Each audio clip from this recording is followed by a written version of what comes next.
O Paulo Moés, ele é professor, pesquisador, autor de vários livros, entre eles 5 livros visagentos, né? 5 livros que falam de lendas, de assombrações aqui do estado do Pará. Cara, certamente tu tem muita coisa para contar. Além disso, o Paulo Moés, ele foi um amigo pessoal, um amigo muito próximo do Valcir Monteiro. A vida dele foi marcada pela vida do Valcir Monteiro. Certamente a vida do Valcir também, do saudoso Valcir Monteiro, foi marcada pela dele. Então, meu amigo, boa noite, bem-vindo à nossa live de Arrepiar. Natan, dá uma aumentadinha no teu volume, meu irmão. Deu uma baixada aí, olha. Baixou o volume? Baixou. Não sei se só para mim, né? Deixa eu ver se não foi aqui no meu. Pera lá. Aqui... Não, tá todo o volume. Tá. Mas bora, vai falando devagar que dá para eu deduzir. Gente, boa noite. Puxa, Natan, muito feliz de participar desse momento aqui contigo. Eu tenho acompanhado aí o desenvolvimento do Belém de Arrepiar. Eu considero que, em termos de canal especializado, se não o maior, com certeza um dos maiores do estado. E o que tens feito é um trabalho assim, muito importante em benefício da nossa cultura, da nossa memória. E sem contar que, poxa, tem muita coisa para caçar, né? Muita história. E esse teu canal tem sido um depositório desse material que dificilmente vai se acabar. Enquanto houver gente que nem tu, que nem eu, que nem havia o Valcir, né? Havia não, porque ele continua por aí, né?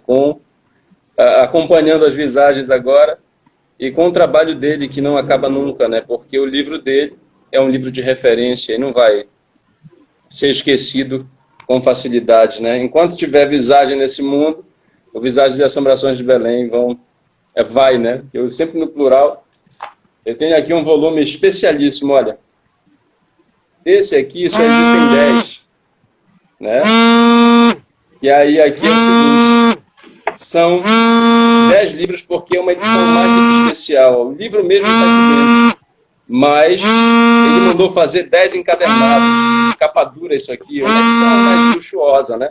E um deles está aqui na minha mão. Não sai de casa para nada, gente.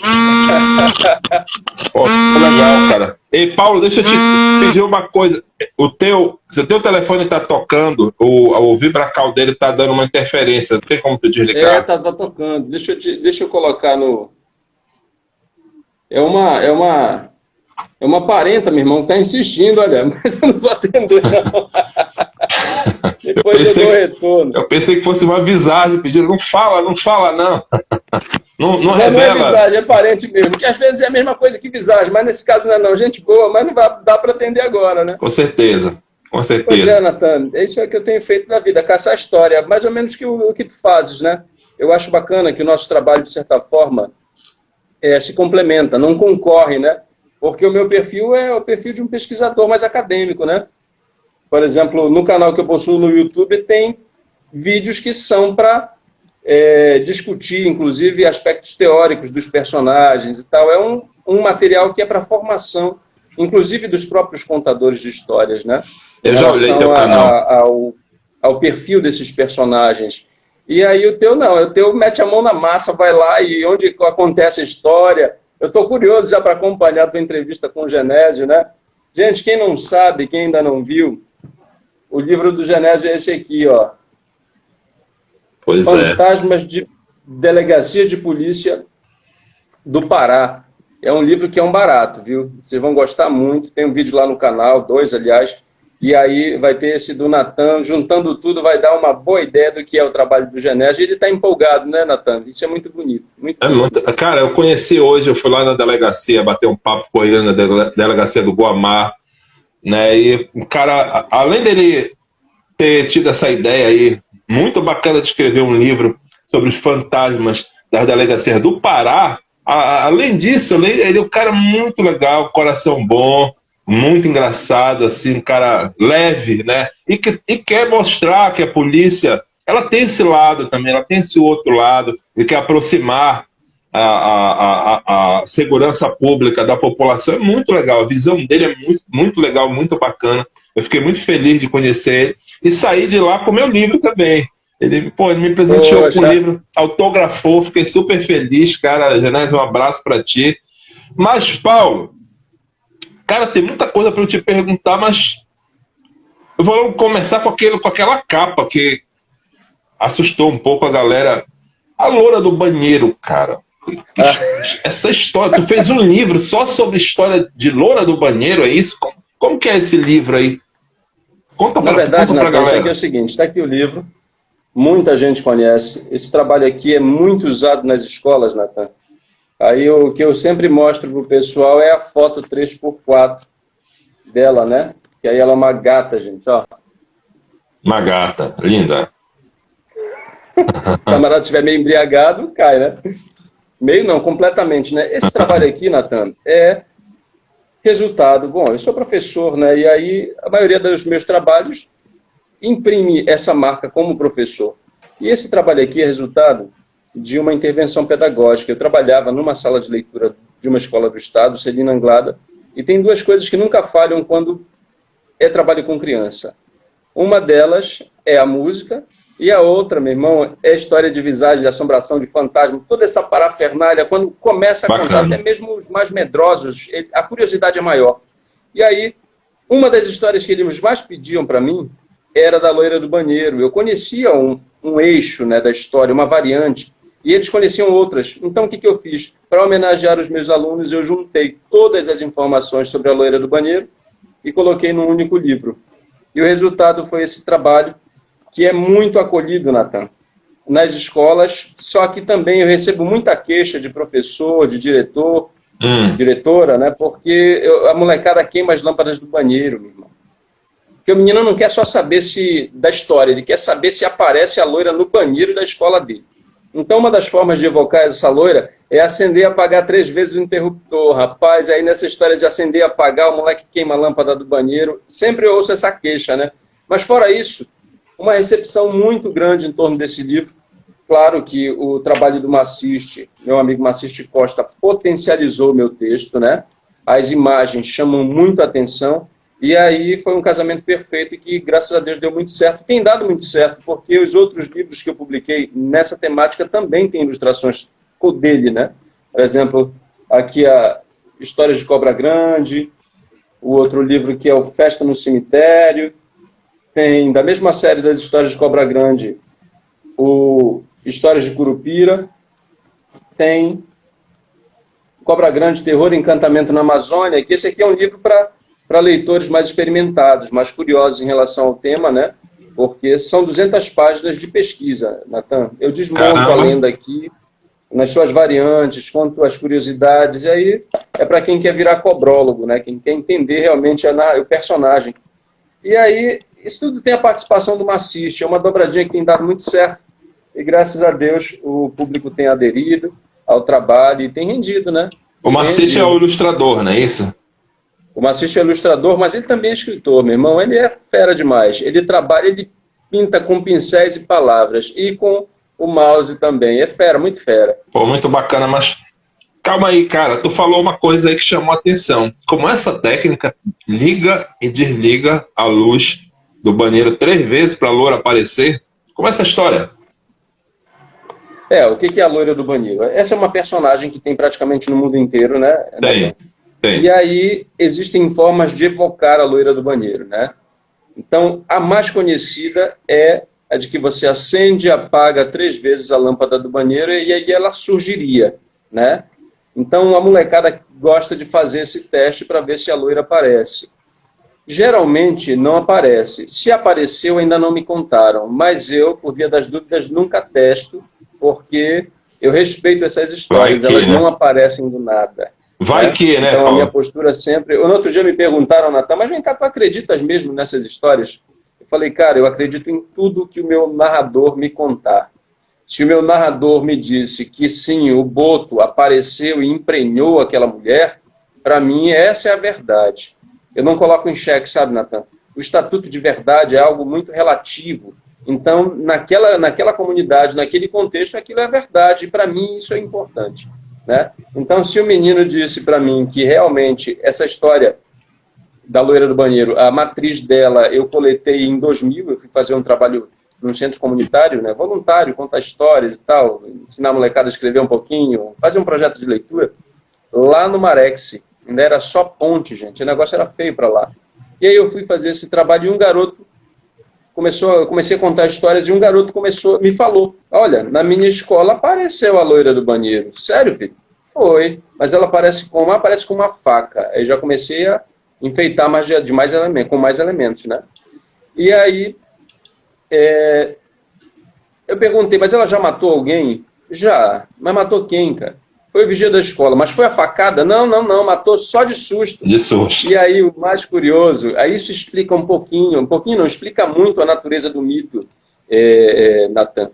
Que, na verdade, muita gente, sobretudo da cidade, olha de forma preconceituosa e não sabe entender a lógica desse negócio. Então, uma professora que estava lá também fazendo trabalho voluntário já havia trabalhado nessa escola. E aí ela disse, olha, Paulo, é verdade, o vigia apareceu morto no banheiro da escola. Então não precisa ser um Sherlock Holmes para entender que se aparece a loira do banheiro com uma faca, né, e apareceu alguém morto, o primeiro suspeito não é ninguém que não seja a loira do banheiro. Então já colocaram na conta dela. E o mais curioso é que depois disso a história ganhou uma variante, porque o velho começou a aparecer. Antes a loira aparecia no banheiro masculino e no feminino, e aí depois disso ela passou a ser vista só no feminino e o fantasma do velho passou a surgir no masculino, mas completamente desfigurado. O Massiste fez, aproveitando aí o embalo do Walking Dead, né? Ele fez uma versão assim um tanto quanto zumbi. Cara, e aí tem sido o maior sucesso, porque tornou contemporânea, né, uma narrativa que já é uma lenda urbana tradicional, que vem nos Estados Unidos, é a Maria Sangrenta, né? É a Blood Mary, né? Então, todo lugar tem essa loira do banheiro. Tem cidades do interior de São Paulo, que tem, inclusive, uma figura histórica que teria sido a loira do banheiro, né?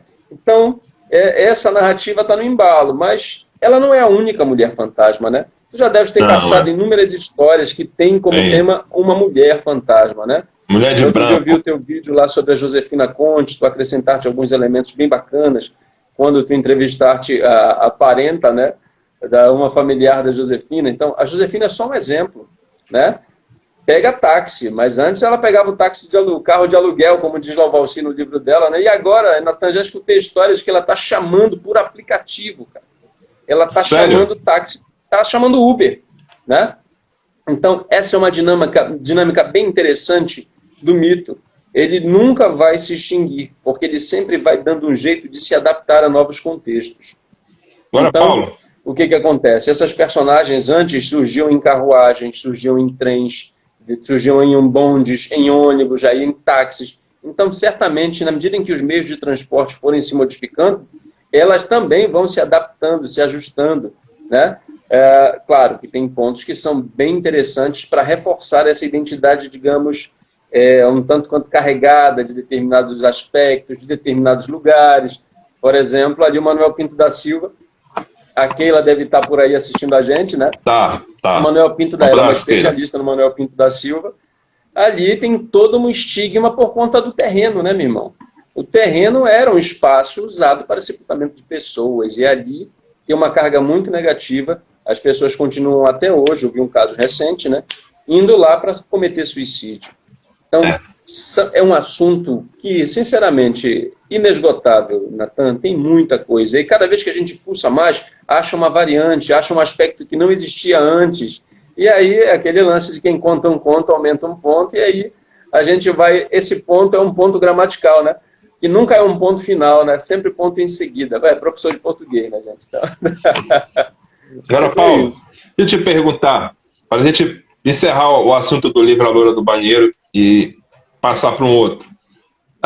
O livro conta uma história só, e aí tu pegas todos os elementos que tu encontrasse em torno da história, do mito, ou tem várias histórias de Loira do Banheiro no livro? Não, Natan, o que é engraçado é que as pessoas... Por exemplo, o meu lance nesse trabalho com as lendas não é do terror propriamente. Quando eu escrevo uma história, minha preocupação não é aterrorizar a pessoa, é trabalhar no plano da curiosidade. É mais ou menos a linha que tu segues. né? Ninguém morre, se pela de medo assistindo, pouca gente, né? Assistindo um vídeo teu, mas ele prende porque a gente fica curioso para saber o que vem depois. Então, a composição da minha narrativa tem esse perfil. Então, o que é a história da loira do banheiro? Como eu te falei antes, é uma homenagem aos meus alunos, aos meus pequenos alunos, leitores em formação. Então, o enredo da história é o seguinte, muito simples. São as crianças do colégio onde eu trabalhava, que pode ser de qualquer colégio, que se reúnem na hora do intervalo para falar da tal loira do banheiro. Então, vem cada um e diz uma coisa a respeito da loira do banheiro. Então, o enredo da história não tem nada de ação da loira do banheiro. É a exposição do que as crianças dizem a respeito da loira do banheiro. Pô, legal, cara. Então, a minha ideia era que a história se passa na escola, eu peguei na escola, e aí que ela deveria voltar para a escola. E é esse mais ou menos o perfil do trabalho que eu fiz. Então, na verdade, não tem nada da loira do banheiro, não. São as crianças dentro da história contando as histórias da loira do banheiro. São histórias dentro de outra história. Esse aqui é o negócio. Sabe? Muito então, bacana. no final das contas, o grande protagonista, os grandes protagonistas são os meninos que contam as histórias. E aí cada um vem acrescentar um aspecto, Natan. Um diz que não, a loira do banheiro, ela era aluna da escola, ela veio, aí são as variantes, né? Ela morreu aí no banheiro. Aí outro diz, não, ela não era nada de aluna da escola. Ela era uma alma penada que estava andando por aí, entrou aqui na escola, viu esse espelho aí, achou bonito e ficou.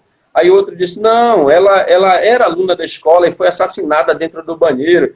Então, somando isso tudo, a gente tem um conjunto bem vasto daquilo que compõe a lenda da loira do banheiro, né? A lenda urbana, com seus vários fios, as suas diversas variantes. Porque eu queria realmente era explorar a curiosidade em torno do tema. E a saída foi essa, colocar uma roda de contadores, mirins, né?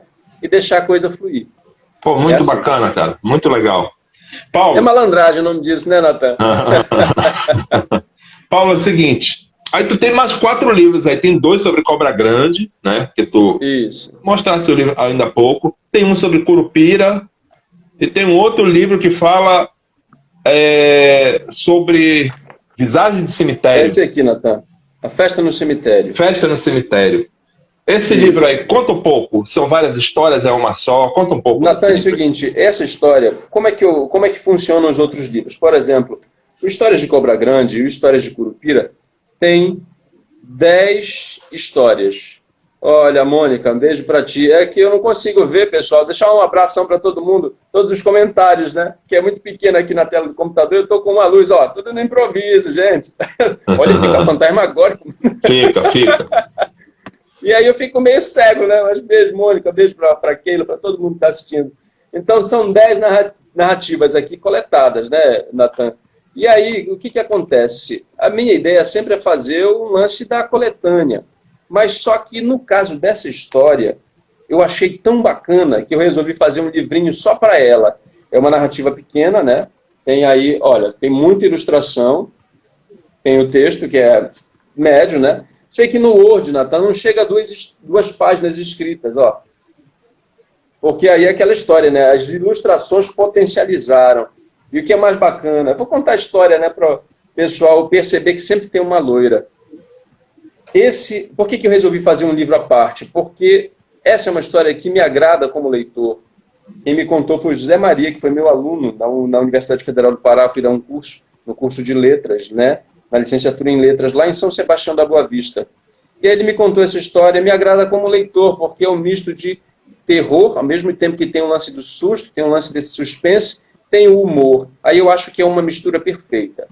Então, ele me contou que quando ele era bem criança, no interior do interior, a mãe dele costumava contar histórias no final do dia, né? Depois do trabalho. Não tinha televisão, né, Natan? E aí, à noite cai mais cedo no interior. Aí a molecada ficava por lá, ela juntava todo mundo e começava a contar histórias. Aí um dia ela falou, olha, vou contar uma história, mas essa dá medo. E aí ele, que era pequeno, disse, não, mamãe, dessa aqui é boa, pode contar. E ela começou a contar. Era uma vez um sujeito que, achei linda a expressão que ela usou, ele perdia um bocado de farinha, mas ele não perdia uma festa. Ele trabalhava a semana inteira, mas quando era o sábado, era trabalhador, mas o sábado era sagrado, ele tinha que ir para a festa. Então ele se arrumava todo e ficava esperando o rojão. No interior não tinha aquele lance do jato de luz, né? canhão de luz, Natan, para saber, lá tem festa. Não, meu irmão, era no Rojão. Soltava o Rojão onde disparasse o barulho. Tá Lá, tendo festa. nas várias comunidades, né? Ele se arrumava toda vez e a mãe dele, meu filho, de novo para a festa. Ah, mamãe, trabalhei a semana inteira, eu vou para a festa. E foi. Toda vez ele ia. Até que uma vez coincidiu de o sábado montar com o dia dos finados. E aí a mãe dele chamou a atenção, meu filho, não é dia de festa, né? Você tem pai, tem mãe vivos, mas, poxa, respeita a dor alheia de quem já perdeu, né? E aí ele, não, eu já trabalhei a semana inteira, não quis ouvir o conselho materno. Então aí já tem um lance da moralidade, Natan. Quando a gente não ouve o conselho de mãe, se lasca, leva umas boas lambadas da vida, né? Esse lance moralizante, sem ser moralista, é muito bonito nas histórias, né? E aí ele foi, escutou o Rojão, se mandou, foi lá, encostou, amarrou a canoa num pé de aninga e foi para a festa. Estava animado, né? Estava animado, movimentado, gente pra caramba dançando. Não tinha pandemia, ninguém tinha medo da aglomeração, né? E aí ele se engraçou com uma loira, meu irmão, sempre tem uma loira, né? Mas era um loirão. Olha só como o Maciste fez, né? Olha que legal. Bem desenhada de cor. Bem. Bom, se a gente não tivesse ao vivo, eu ia dizer que era gostosa, mas eu vou dizer que é bonita mesmo. E aí, o que aconteceu? Começou aquele lance, né? Já tinha tomado umas, dança para lá, dança para cá, e lá pelas tantas ele pegou e convidou a mulher para ir conversar lá perto da canoa dele, no escuro, né? Só a lua, né? Iluminando lá a beira da praia. E aí chegou uma hora, ele estava empolgado naquele negócio todo, e a mulher falou assim mesmo, eu não sei dizer sem tampar o nariz, né? Falou assim mesmo, acende um fósforo e vê se eu tenho nariz. Quer dizer, acende um fósforo e vê se eu tenho nariz. Ele achou estranho, mas ele estava naquele lance, né? Como é que no vucu-vucu? E aí ele pegou, não contou conversa, pegou o fósforo rapidinho, acendeu. Quando ele acendeu, Natan, aí foi o desespero, porque o que ele viu não foi um rosto. Foi praticamente ausência de rosto. Foi só a caveira, ó. Sinistro. E aí ele saiu desesperado para a beira da canoa, não conseguiu desamarrar. E aí a mulher atrás dele, ele correu para o outro lado, pediu ajuda para alguém que estava na praia. E aí esse alguém que estava na praia olhou para ele e falou assim mesmo, não, pede ajuda para aquele ali que morreu de tiro, ou então para aquela ali que morreu de parto, porque eu morri de caganeira e eu estou muito fraco.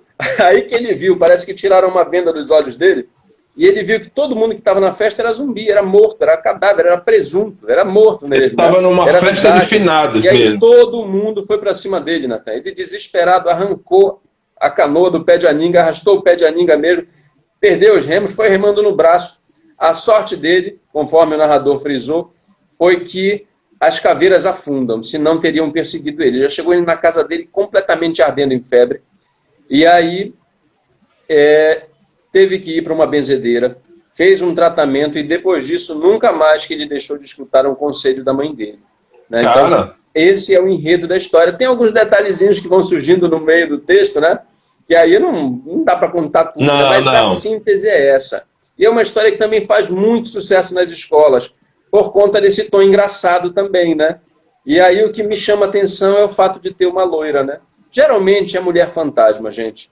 Parece que há tá faltando o homem até no plano do sobrenatural, eu acho. Sei lá, sempre tem uma mulher fantasma. Não aparece um homem apaixonado, é muito raro na história. É sempre uma mulher apaixonada que deixou alguma coisa incompleta, né? Aí ela vem procurar o seu par, né?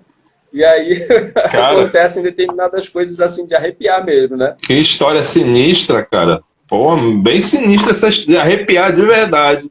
Agora, deixa eu te perguntar uma coisa. Essa, talvez tu tenha mais de uma, mas essa foi uma das histórias que mais te impressionaram ou tem uma mais assustadora ainda? Não, tem muitas histórias, Natan. Olha, eu sei que o teu lance é caçar histórias de casa mal assombrada, meu irmão. Tem uma que, na verdade, quem registrou foi uma aluna minha, ela me contou, né? É uma aluna do projeto Encantados. É um projeto que, olha, resultou nesse trabalho aqui.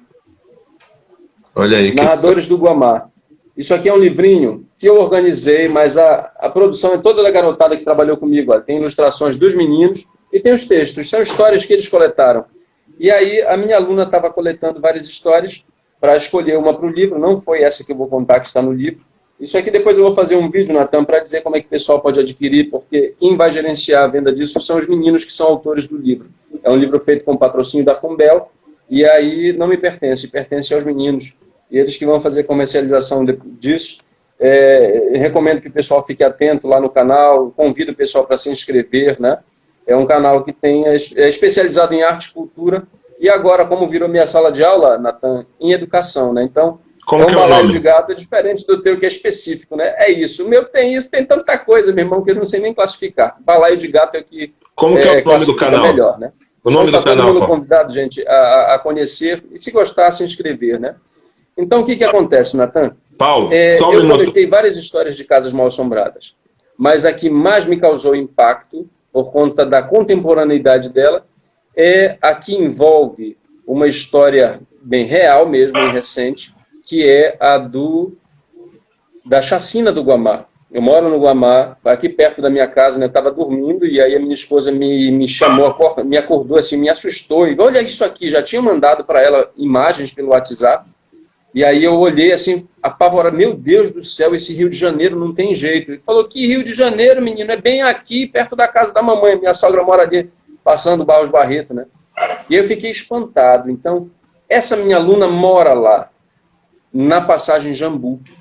Então, o lugar, que era o famoso Bar da Wanda, está fechado, nunca mais foi aberto. Ninguém aluga, ninguém vende o espaço. Mesmo que disponibilizassem, eu acho que dificilmente alguém teria coragem de morar lá, porque as pessoas que moram lá nos arredores daquele espaço começaram a ouvir coisas muito estranhas. Barulho de gente gritando, gente pedindo por socorro dentro da casa. Aí me arrepiei, Natan.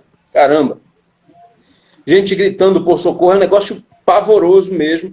Quem passa a noite pela frente vai pelo outro lado da rua, com medo do espaço.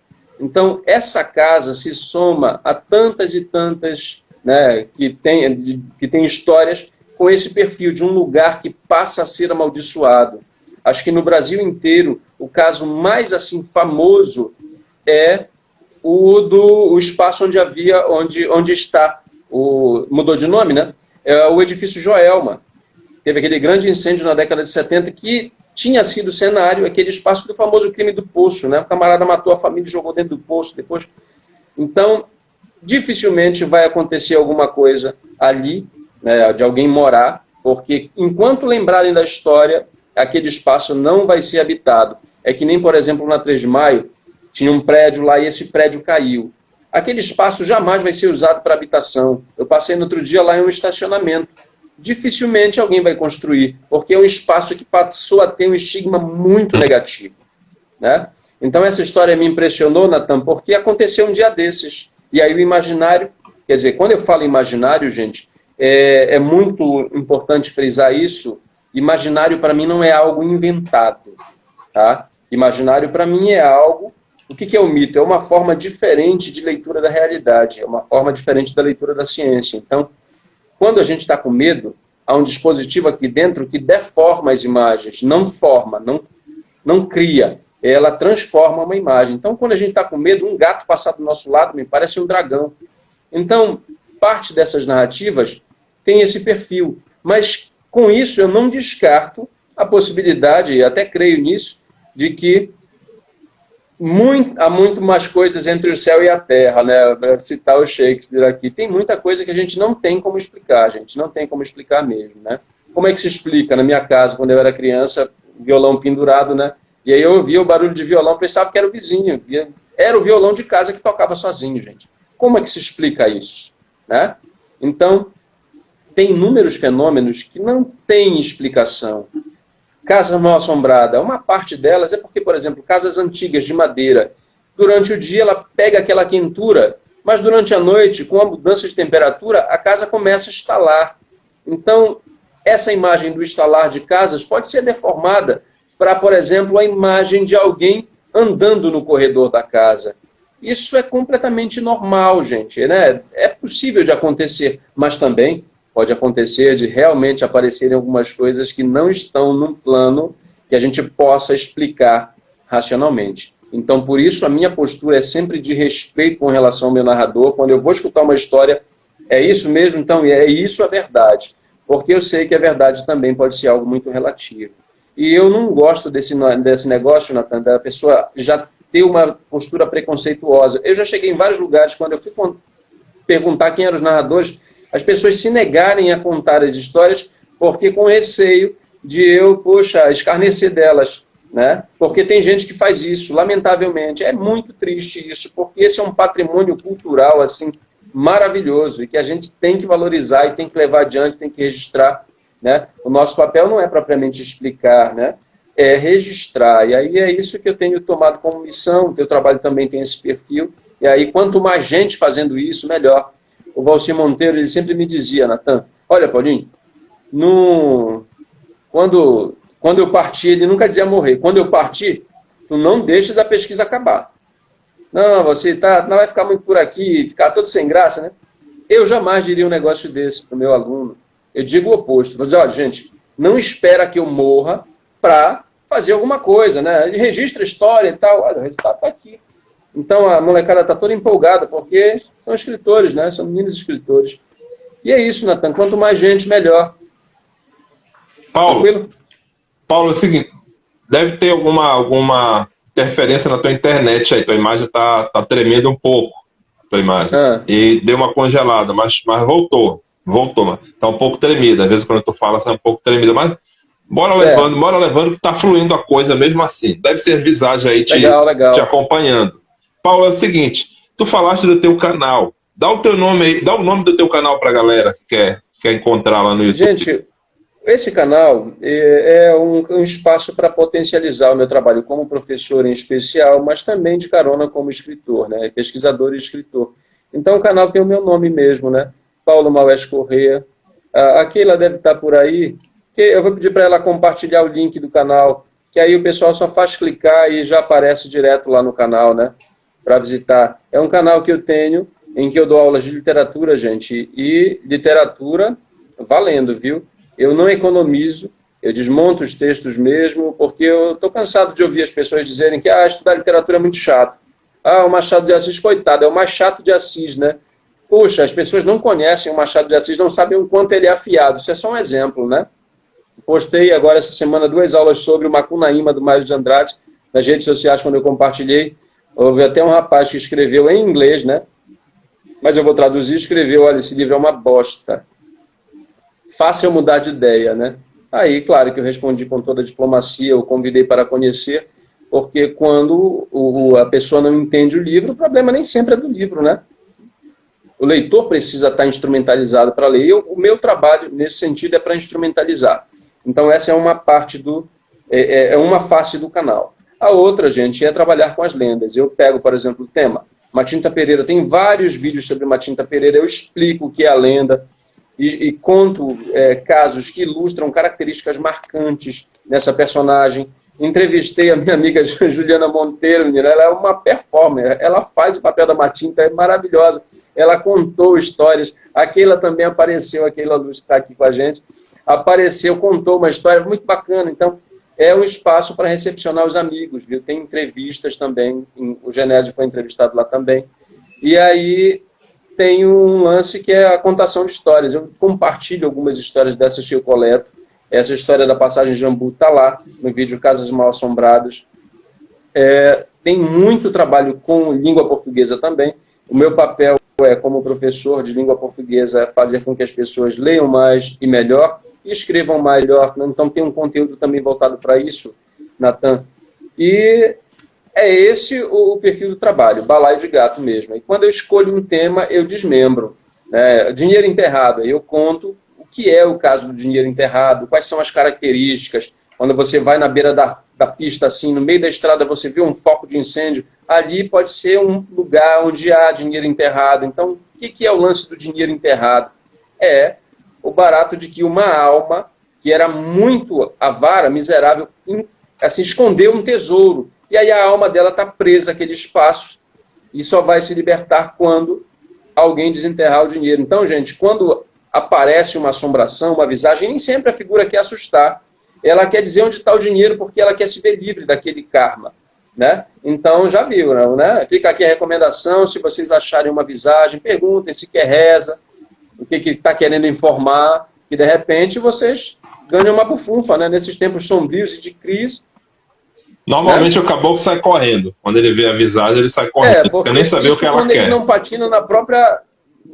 quer dizer, se borra todo, né, Natan? Porque o negócio é assustador, né? E aí é isso, mas olha, a Elaine já está se candidatando, né?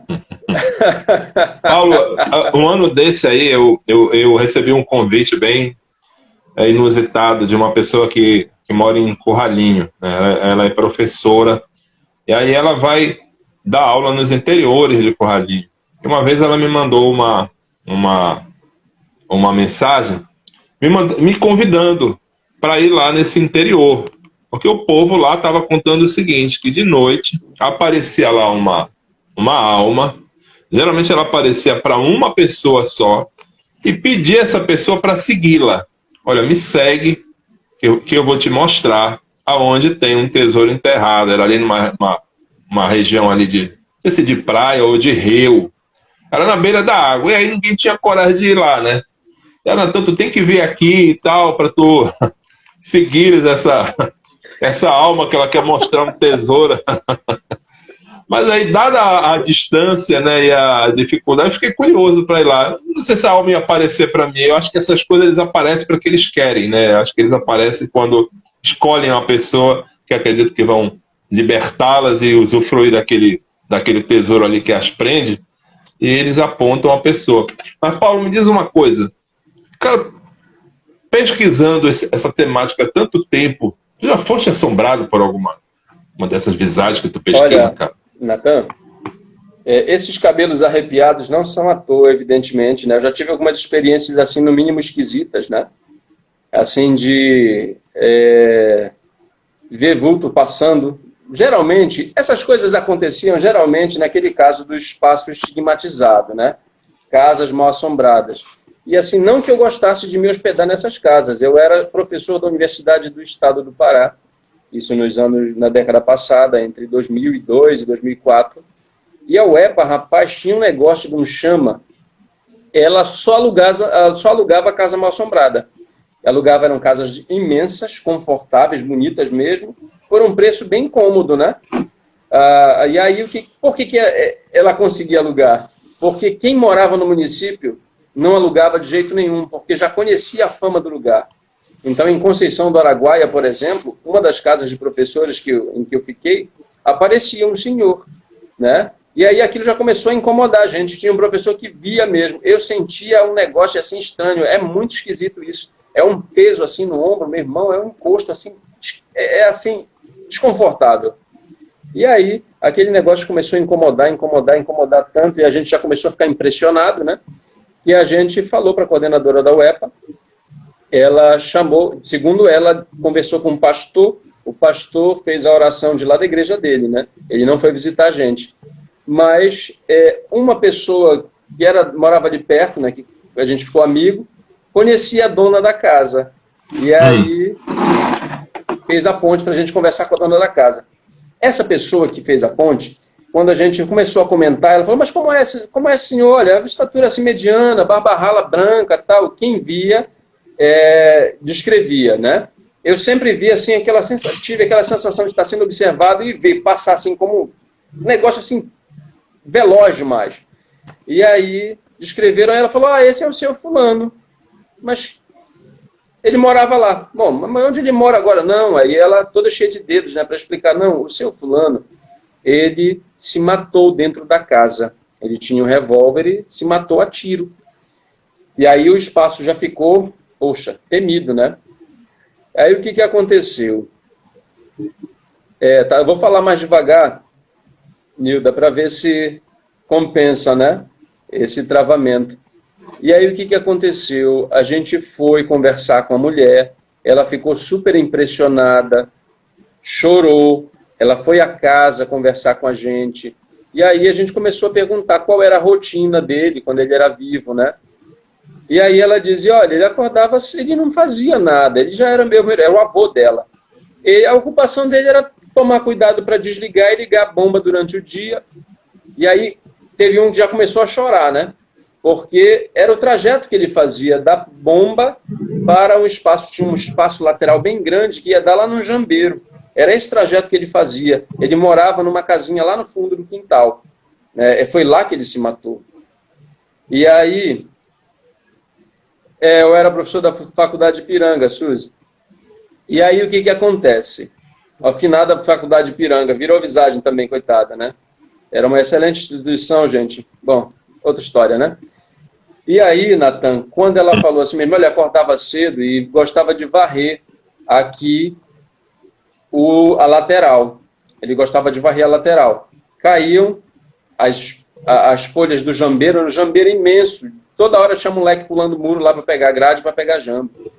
E aí, gente, quando ele falou isso, o outro professor começou a chorar. Quando ela falou isso, o professor começou a chorar, porque a gente ouvia 5 horas da manhã, lá não é essa vassoura como a que a gente tem aqui, é vassoura de palha mesmo, é a vassoura da bruxa. Né? E aquilo, gente, arrastando no chão, faz um barulho terrível, um negócio... É pavoroso, no silêncio da madrugada, gente. E esse professor dormia assim, a cama dele ficava na parede da lateral, entende? Eu via muito bem. Aquele negócio assim... Cara, peraí. E aí, ele começou a chorar, a mulher já se apavorou, foi aquele climão, né? Aí ela chamou o padre para ir lá com a gente. O padre foi num sábado de manhã, sentou com a gente, fez orações, jogou água benta em toda a casa. E o negócio parecia mesmo, né? Jogou lá água benta em jogou na gente. Aí depois a gente fez um lanchinho lá para o padre. Aí na hora da descontração eu perguntei, mas padre, me diga uma coisa. O senhor que já tem muita experiência nesse lance de religião, tá certo, né? O senhor já encontrou outros casos similares a esse? Aí ele, olha, meu filho, para te dizer a verdade, esse é o primeiro, e eu espero em Deus que seja o último. O padre estava com medo, meu irmão. Então, essa é uma história, tem muitas outras, mas geralmente eu gosto de contar as histórias em que eu sou simplesmente o caçador de histórias, né? Não as que eu sou caçado pelas visagens. Essa é sinistra. Essa história está em algum livro, não? Não, essa história eu estou contando publicamente, é a primeira vez que eu conto, Natan. Porque, na verdade, assim, eu gosto de caçar as histórias, como eu te disse. E as histórias que eu assim, vivenciei, que eu protagonizei, eu acho que elas não são as mais importantes. As mais importantes são as que estão no seio do povo mesmo, e que eu posso, com o meu trabalho, isso que eu acho mais bonito, Natan, no trabalho que a gente desenvolve, meu irmão, é que é um trabalho que vem do seio do povo, e que depois volta para o povo em forma de livro, né? E também agora em forma de vídeo, né? E aí eu acho que a gente está de parabéns por isso, porque esse é o nosso patrimônio cultural. E se a gente não valorizar, quem é que vai valorizar, né, meu irmão? Verdade, meu amigo. Então, mas essa é bem sinistra. Que apareceu para ouvir, né, para assistir a gente, porque é um bom sinal. Porque enquanto tiver gente interessada nesse conteúdo, a nossa cultura não vai morrer. Eu não sou daquele tipo também, gente, que pensa que, poxa, não pode misturar as coisas, não pode ter a coisa de fora. Como não? A cultura é dinâmica e não para nunca. Então, cada elemento que chega de culturas diversas vai se somando e aí a personagem vai adquirindo formas diferentes. A Yara, originalmente, era uma mulher morena, né? Era uma índia, o cabelo negro, assim, imenso. Depois, ela passou a ter a imagem de uma mulher loira, de olhos azuis, de olhos verdes. Por que isso? Porque o nativo passou a visualizar a mulher do branco. Então, isso já foi um novo elemento que se agregou ao imaginário. Então, se a gente ficar nesse lance de purismo, a gente vai voltar aí a séculos atrás, gente. Aí é impossível desenvolver esse trabalho arqueológico, né? Então, o nosso papel, Natan, é isso, é registrar as coisas. E deixa a cultura andar sozinha, né? Paulo, deixa eu te dizer, a gente tem aqui a proposta de fazer 1 hora de live para poder postar no Instagram. Se passar, não permite que poste. Então, a gente está chegando perto de 1 hora. E aí eu vou abrir aqui para ver se tem alguém querendo te fazer alguma pergunta. E aí você faz as considerações finais logo depois. Mas primeiro, bora ver se tem alguém querendo te perguntar alguma coisa. Eu sei que a galera está aqui, até batendo um papo aqui, gostoso, bacana. Mas deixa eu ver se alguém quer te fazer alguma pergunta, ou até já te fez aqui. Se tinha perguntado o seguinte: aonde a pessoa compra teus livros? Como é que a pessoa encontra teus livros para comprar? Gente, comprar os livros é super fácil. Tem na Fox, né? Mas, assim, eu recomendo que vocês comprem no site da editora Pacatatu, quem é de fora, né? É a editora que me representa, né? Ou então que a loja está aberta. Então, indo na loja, gente, só dizer que me conhece que ganha um desconto. Então, todo mundo vira meu primo, viu? Olha, sou primo do Paulo. Vou ganhar um desconto. A loja da Pacatatu, da editora Pacatatu, na Bernardo Couto, perto da Santa Casa, gente, atrás da Feira de Santa Luzia, na Bernardo Couto. Tá? Então é super fácil de achar. Lá tem todos os livros, vocês ganham um desconto. E aí depois, quando passar esse pandemônio, a gente vai se encontrar, né, na Feira do Livro, em eventos por aí, se Deus quiser, a gente vai superar essa, que é a maior assombração nesse momento, né? Assombração no sentido negativo mesmo da coisa, que é esse vírus maldito que está fazendo desgraceira, gente. E aí a gente vai poder ter um momento presencial. Eu autografo com muito prazer os livros de vocês. Vai ser uma honra poder autografar. Tá bom? Então é na editora Pacatatu, que é o mais certo, né? No site ou na loja física. Beleza, então tá informado aí pra galera que perguntou. É lá na editora Pacatatu ou no site da editora que tu encontras os livros do Paulo. E tuas redes sociais, você falou do canal no YouTube. Como que a pessoa te acha no Instagram e no Facebook? Gente, eu sempre uso o meu nome mesmo, é Paulo Maués Correia. No outro dia um aluno até sugeriu, poxa, professor, por que você não coloca um nome mais chamativo, assim, que nem Belém de arrepiar? Eu disse, poxa, não faz sentido que eu criei esse canal para potencializar o meu trabalho como pesquisador, escritor e professor. Eu mudo de nome, né? Então, o meu nome é uma marca. Eu não tenho essa... Por exemplo, o Natan gosta de se esconder atrás de uma marca. Olha, Natan, tá na hora de sair, né, meu irmão? Botar a cara no mundo. Já conversou a respeito disso. Então, é o meu nome, gente. Paulo Maués Correia, vocês me acham lá. Vai ser um prazer ter a companhia de vocês no canal, no Face. No Face eu faço o seguinte, gente. O pessoal me localiza por lá, no Instagram também. Mas a minha produção eu socializo no canal do YouTube, tá bom? Nilda, o local é Bernardo Couto, atrás da Feira de Santa Luzia, ali perto da Santa Casa, né? Perto do Líder, Praça Brasil, aquelas imediações, quase em frente à Escola de Medicina, né? Atrás da Escola de Medicina tem a Unimed Infantil, é de frente, tá bom? Pô, beleza, então tá dado o recado. No Instagram é Paulo Maués Correia, Facebook idem, YouTube idem, pronto, fácil. Super fácil de achar. Super fácil, né? Na verdade, Paulo, né, o Belém de Arrepiar foi um negócio assim que surgiu. Eu digo, pô, vou pegar umas histórias aqui de arrepiar, coloquei o nome Belém de Arrepiar. Tanto que um dia desses me perguntaram, pô, se é Belém de Arrepiar, porque tem história do Pará todo. Eu digo, porque começou com o de Belém, aí começaram a me mandar de vários lugares, né, de vários municípios do Pará, inclusive me mandam até de fora do estado. Tem história que vem de até... Já recebi história até de outros países, né? Eu postei uma vez aí uma foto que o cara disse que é de uma visagem lá de um museu de São Paulo. Então, a coisa vai ganhando proporções, como tu falaste, né? Novos elementos, a gente vai incorporando, e aí o nome... A galera, muita gente já conhece o nome, pô, não vou mudar o nome, vai ficar essa dicotomia aí. Ficou uma marca. E cá pra nós, Natan, parabéns, porque é um nome muito bem sucedido, cara. Belém de Arrepiar, o camarada já sabe o que pode vir daí, né? Então foi uma boa mesmo. Mas é isso aí, Paulo. Quero te agradecer, cara. Eu tô aqui de olho no relógio pra gente não passar dessa uma hora. Não perder, né? Que eu quero postar o vídeo no Instagram. E depois vou postar também no YouTube e no Face. Quero te agradecer aí pela tua presença, pela tua participação. Parabéns aí pelo teu trabalho, não só dentro desse mundo sobrenatural que tu fazes, mas como professor, por contextualizar essas histórias aí com os teus alunos, com as pessoas que se interessam, né? Eu sei que tu tens outros livros escritos que não tem a ver com esse lado aí sobrenatural, né? Quantos livros tu tens atualmente já publicados? Olha, Natan, eu acho que tem uns 20, 22. São livros sobre literatura, gente. Olha, sobre o Ildefonso Guimarães. Olha, beijo para minha amiga Meliane. A gente vai gravar um vídeo sobre o Ildefonso. Ela é pesquisadora, é mestre em Ildefonso Guimarães.